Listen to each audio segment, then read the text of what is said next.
বাংলাদেশ ডাক বিভাগের পক্ষ হতে এখন অবধি 4টি সার্কুলার প্রকাশ করা হয়েছে এবং 4টি সার্কুলারই বড় বড় সার্কুলার। এর মধ্যে চট্টগ্রাম বা পূর্বাঞ্চল অর্থাৎ পোস্টমাস্টার জেনারেল কার্যালয় চট্টগ্রাম থেকে যে সার্কুলার 2টি প্রকাশ করা হয়েছে তার লাস্ট ডেট অর্থাৎ অ্যাপ্লিকেশনের লাস্ট ডেট হচ্ছে আগামী 31/1/2025। এখন অবধি আপনারা যারা অ্যাপ্লিকেশন করেননি আর মাত্র সময় আছে একদিন, এর মধ্যে আপনাদেরকে অ্যাপ্লিকেশন কমপ্লিট করতে হবে। এই সার্কুলারে আপনারা অ্যাপ্লিকেশন করতে পারবেন পূর্বাঞ্চল বা চট্টগ্রাম এবং সিলেট অঞ্চলের প্রার্থীগণ। এছাড়াও রাজশাহী বা উত্তরাঞ্চল থেকে যে সার্কুলারটি প্রকাশ করা হয়েছে এই সার্কুলারে আপনারা অ্যাপ্লিকেশন করতে পারবেন শুধুমাত্র রাজশাহী অঞ্চল এবং রংপুর বিভাগ।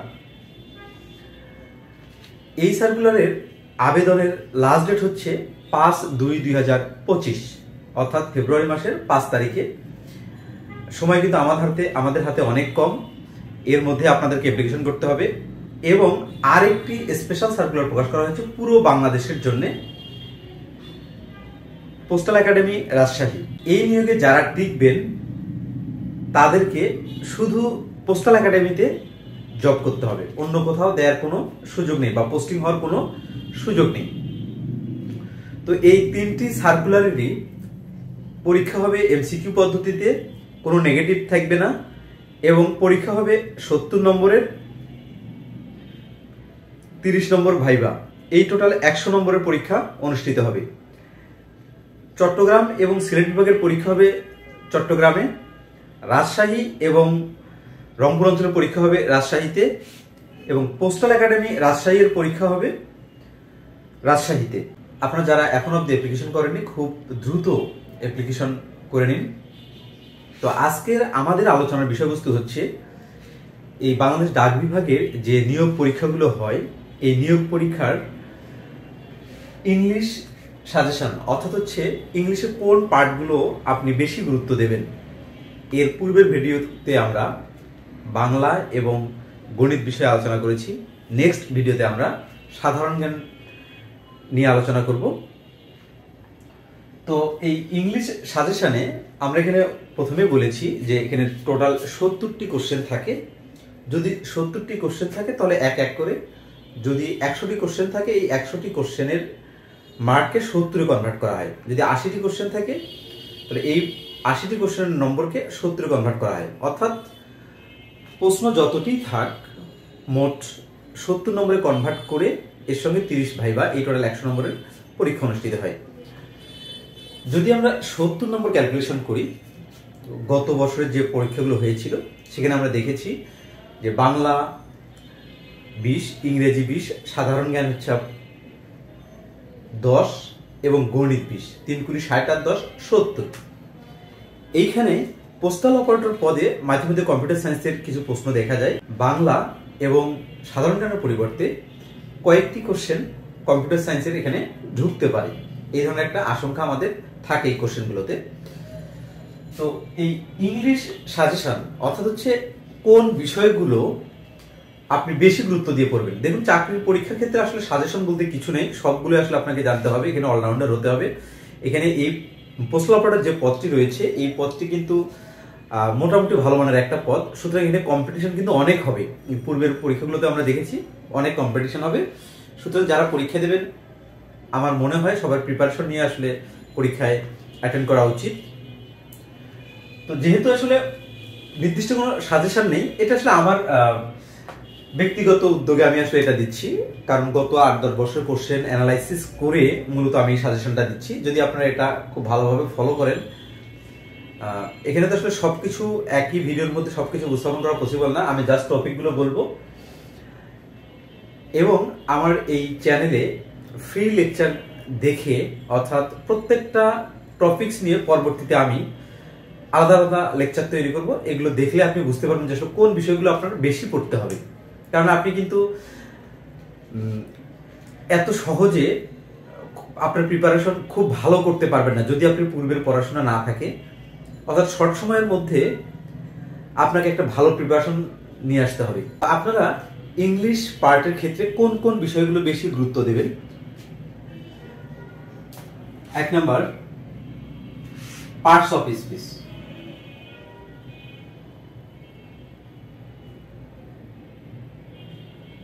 Parts of speech.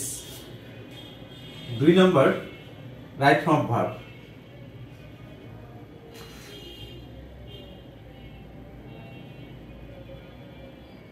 'Right from verb'. দেখুন এই যে পার্টস অফ স্পিচ যে অধ্যায়টা রয়েছে আমাদের, এইখানে অ্যাটলিস্ট আপনি 2 থেকে 3টি কোশ্চেন কমন পাবেন। সিমিলার ক্যাটাগরিতে রাইট ফ্রম দ্য ভার্ব থেকেও আপনি 2 থেকে 3টি কোশ্চেন কমন পাবেন। তার মানে এখানে কিন্তু আপনার ভালো একটা মার্কস তোলার জায়গা আছে। এছাড়াও আরো কিছু পার্ট আছে, আমি এগুলো দেখাবো, যে আপনি দেখলে বুঝতে পারবেন যে আসলে কোন পার্টগুলো আপনাকে খুব ভালোভাবে পড়তে হবে। এই সবগুলো পার্ট এখানে লেখার পরে আমরা কিছু কিছু বিষয় বাদ দিব। আমি ফার্স্টলি এখানে লিখছি পোস্টাল অপারেটরদের, অর্থাৎ 15 গ্রেডের যে উপরের গ্রেডগুলো রয়েছে, 15 গ্রেড, 14 গ্রেড, 13 গ্রেড, 12 গ্রেড, এই গ্রেডের জন্য আমি এগুলো লিখছি।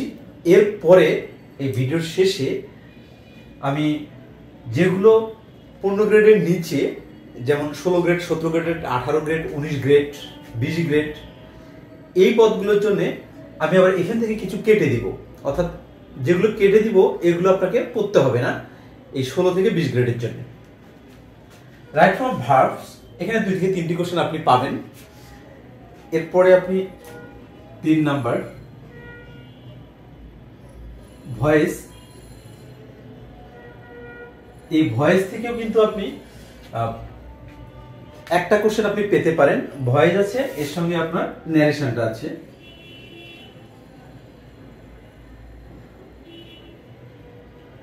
ন্যারেশন আছে। এখন যদি কেউ মনে করেন যে আসলে ন্যারেশনটা আপনি পড়বেন না পোস্টাল অপারেটর পদের জন্য বা 15 গ্রেড যেগুলো রয়েছে তার উপরের পদের জন্য, সেক্ষেত্রে কিন্তু টাফ হয়ে যায়। অর্থাৎ আপনার এখানে কিন্তু ভয়েস, ন্যারেশন দুইটাই আপনাদেরকে পড়তে হবে। এরপর রয়েছে 5 নম্বর আর্টিকেল। এখান থেকে আপনি একটা বা 2টা কোশ্চেন কমন পেতে পারেন ইজিলি, কারণ এই ধরনের টপিকস গুলো থেকে প্রায় সময় আমাদের প্রশ্ন হয়ে থাকে এবং পূর্বের যে প্রশ্নগুলো হয়েছে সেখানেও আমরা দেখেছি। সবচেয়ে গুরুত্বপূর্ণ যেটা 6 নম্বর, সেটা হচ্ছে কারেকশন।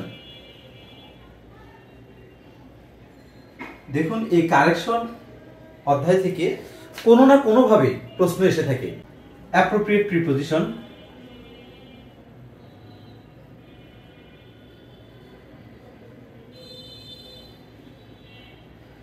অ্যাপ্রোপ্রিয়েট প্রিপোজিশন, এখান থেকে আপনি 1 থেকে 2টি কোশ্চেন অবশ্যই পাবেন। 1 থেকে 2টি কোশ্চেন অবশ্যই পাবেন। শুধু এই পরীক্ষা না, অন্যান্য চাকরির পরীক্ষাগুলোতেও আসে এখান থেকে। এরপরে আপনি phrases and idioms, phrases and idioms, এখান থেকেও আপনি একটা বা 2টা কোশ্চেন পেতে পারেন। অর্থাৎ এই যে অ্যাপ্রোপ্রিয়েট প্রিপোজিশন আর ফ্রেজ এন্ড ইডিয়মস, এখান থেকে আপনি এভারেজে 3টা কোশ্চেন আপনি পেতে পারেন। এরপরে আপনার এখানে রয়েছে 9 নম্বর ট্রান্সলেশন। দেখুন এই ট্রান্সলেশনে কিন্তু আবার 3টা পার্ট রয়েছে, একটা Bangla to English, English to Bangla, এবং আরেকটি হচ্ছে প্রভাবস। প্রভাবস বলতে আমরা আসলে বুঝি, প্রভাবস বলতে বুঝি আমরা যে স্বতঃসিদ্ধ নিয়ম বা স্বতঃসিদ্ধ যে উক্তি কথাগুলো থাকে, এ ধরনের প্রভাবস বলে এদেরকে। এখানে আপনার 3টা পার্টি পড়তে হবে। এরপরে রয়েছে আমাদের 10 number synonym antonym, synonym and antonym, synonym antonym. এই সিনোনিম অ্যান্টোনিম তো আসলে আপনি পড়ে শেষ করতে পারবেন না। আপনি এই সিনোনিম অ্যান্টোনিম গুলো পড়বেন, শুধু সালে যে প্রশ্নগুলো এসেছে শুধু এগুলো পড়বেন, অন্য কিছু করার দরকার নাই। এই ট্রান্সলেশনের ক্ষেত্রে কিন্তু সালের প্রশ্নগুলো বেশি করে পড়বেন। যদি আপনি শেষ করতে না পারেন, অ্যাটলিস্ট আপনার সালের প্রশ্নগুলো পড়তে হবে। ফ্রেজেস অ্যান্ড ইডিয়মস এর ক্ষেত্রে আপনি সালের প্রশ্নগুলো তো পড়বেনই, এছাড়াও আরো কিছু বেসিক ফ্রেজেস এন্ড ইডিয়মস আছে, এগুলো আপনাকে পড়তে হবে। এছাড়া আপনি আরেকটা পার্ট করতে পারেন, সেটা হচ্ছে ডিগ্রি, অর্থাৎ এই যে ডিফারেন্ট কাইন্ড অফ যে ডিগ্রি রয়েছে, এই ডিগ্রির ইয়েটা আপনাকে খুব ভালো করে এখানে পড়তে হবে, কারণ এখান থেকে কিন্তু মাঝে মাঝে আমাদের প্রশ্ন আমরা পাই। এছাড়া আরেকটি গুরুত্বপূর্ণ পার্ট হচ্ছে লিটারেচার, অর্থাৎ সাহিত্য, ইংরেজি সাহিত্য যে পার্টটা রয়েছে। দেখুন, ইংরেজি সাহিত্য কিন্তু আপনি আসলে পড়ে শেষ করতে পারবেন না। যারা অনার্স মাস্টার্স করে তারাই কিন্তু আসলে ইংরেজি সাহিত্য পার্টটা পড়ে শেষ করতে পারে না। আমি এখানে স্পেশাল একটা সাজেশন দিচ্ছি, সেটা হচ্ছে আপনি দেখবেন বিভিন্ন বইয়ের বাজারে অনেক ধরনের বই পাওয়া যায়, এখানে দেখবেন 100 বা 150 এই ধরনের কোশ্চেন থাকে। শুধু এই 100-150 কোশ্চেন যেগুলো সালে আসছে, শুধু এই কোশ্চেনগুলো পড়বেন, অন্য কোনো বই পড়ার দরকার নেই। শুধু যে প্রশ্নগুলো সালে আসছে, বেশ কয়েকবার করে রিপিট হয়েছে, শুধু এই কোশ্চেনগুলো করবেন। কারণ আপনি এখানে এই পোস্টাল অপারেটর থেকে এখানে প্রশ্ন আসবে কি আসবে না সেটাও বলা মুশকিল, কারণ এখানে যদিও আসে সর্বোচ্চ একটা কোশ্চেন আসতে পারে, আর না আসলে এখানে কোশ্চেন আসার পসিবিলিটি খুবই কম। কারণ এই লিটারেচার বিষয়টা হচ্ছে আপগ্রেডের যে পদগুলো, এই পদগুলোতে মূলত লিটারেচার বিষয়টা বেশি গুরুত্ব দেওয়া হয়। যেমন আমাদের বিসিএস আছে, তারপর আমাদের ব্যাংক আছে, এই পদগুলোতে বা দ্বিতীয় শ্রেণীর যে জবগুলো রয়েছে, নন ক্যাডার যে জবগুলো রয়েছে, এই পোস্টগুলোর জন্য আসলে এই লিটারেচার অধ্যায়টা খুবই গুরুত্বপূর্ণ। তো আপনারা যারা পোস্টাল অপারেটর পদে পরীক্ষা দেবেন, আমার সাজেশন থাকবে এই 1 থেকে 150 যে এমসিকিউগুলো খুব বেশি ইম্পর্টেন্ট, বিভিন্ন পরীক্ষা এসেছে, শুধু এগুলো করবেন আপনারা। তো এখানে দেখুন, এই যে অ্যাপ্রোপ্রিয়েট প্রিপোজিশনটা রয়েছে, কথা হচ্ছে আপনি এই প্রশ্নগুলো আসলে কোথায় থেকে পড়বেন। বাজারে বিভিন্ন ধরনের বই রয়েছে যেগুলো দেখবেন সালে বেশি আসছে, শুধু এই প্রশ্নগুলো পড়লেই হয়ে যাবে। এছাড়াও আমার এই চ্যানেলের পক্ষ থেকে একটি অনলাইন কোর্স চালু করা হয়েছে। এই কোর্সে এই প্রত্যেকটা টপিকস নিয়ে ইন্ডিভিজুয়ালি লেকচার দেওয়া হবে, এবং প্রত্যেকটা লেকচারে যেমন অ্যাপ্রোপ্রিয়েট প্রিপোজিশন এখানে রয়েছে, কোন অ্যাপ্রোপ্রিয়েট প্রিপোজিশনগুলো আপনি পড়বেন, ফ্রেজ অ্যান্ড ইডিয়মস কোনগুলো আপনি পড়বেন, বা কোনগুলো আপনার এই পদের জন্য ইম্পর্টেন্ট, এই বিষয়গুলো স্পষ্ট করে বলে দেওয়া হবে, যাতে আপনি অতি শর্ট সময়ের মধ্যে আপনার যে প্রিপারেশনটা রয়েছে এটাকে আরো ভালো জায়গায় আপনি নিয়ে যেতে পারেন। এবারে আসি আমরা যারা 15 গ্রেডের নিচের যে গ্রেডগুলো রয়েছে তাদের ক্ষেত্রে, অর্থাৎ পোস্টম্যান রয়েছে, প্যাকার রয়েছে, এরপরে মেল ক্যারিয়ার রয়েছেন, রানার রয়েছে, এই যে পদগুলো বা নিরাপত্তা প্রহরী, এই যে পদগুলো, এদের জন্য আসলে এত কিছু করতে হবে না। আমি জাস্ট এখানে ক্লোজ করে দিচ্ছি। ন্যারেশনটা বাদ দিবেন, আপনি ভয়েসটা পড়তে হবে আপনাকে, আর্টিকেল তো পড়তেই হবে, কারেকশন আপনার প্রত্যেকটা পদের ক্ষেত্রেই করতে হবে, কারেকশন, অ্যাপ্রোপ্রিয়েট প্রিপোজিশন করতে হবে, ফ্রেজ এন্ড ইডিয়মস করতে হবে, ট্রান্সলেশন করতে হবে। সিনোনিম অ্যান্টোনিম যদি আপনি না পড়েন তাতে প্রবলেম নাই, কারণ এই পদের ক্ষেত্রে সিনোনিম অ্যান্টোনিম আসলে যা আসবে এটা আমার মনে হয় সহজ থাকার কথা, কারণ এত বেশি কমপ্লেক্স এখানে আসবে না। এরপরে ডিগ্রিটা আপনি বাদ দিতে পারেন এখানে, এবং লিটারেচার পুরোটাই বাদ দিবেন আপনি। তার মানে বাকি যেগুলো আমি ক্লোজ করেছি এগুলো ব্যতীত বাকি যেগুলো টার্ম থাকে, এই টার্মগুলো আপনি 15 গ্রেডের নিচের যে পোস্টগুলো রয়েছে, এই পোস্টে যারা অ্যাপ্লিকেশন করেছেন তারা আপনারা বাকিগুলো পড়তে পারেন। এই ছিল আমাদের বাংলাদেশ ডাক বিভাগের যে সার্কুলার প্রকাশ করা হয়েছে, এই সার্কুলারের বিভিন্ন পদের পরীক্ষার সাজেশন। এছাড়াও আমরা পরবর্তী ভিডিওতে সাধারণ জ্ঞান এবং বিভিন্ন সালের কোশ্চেন, অর্থাৎ কোন সালের প্রশ্নগুলো আপনি পড়বেন সেই বিষয়টি আমরা কথা বলবো। আজকে এই পর্যন্তই, আল্লাহ হাফেজ।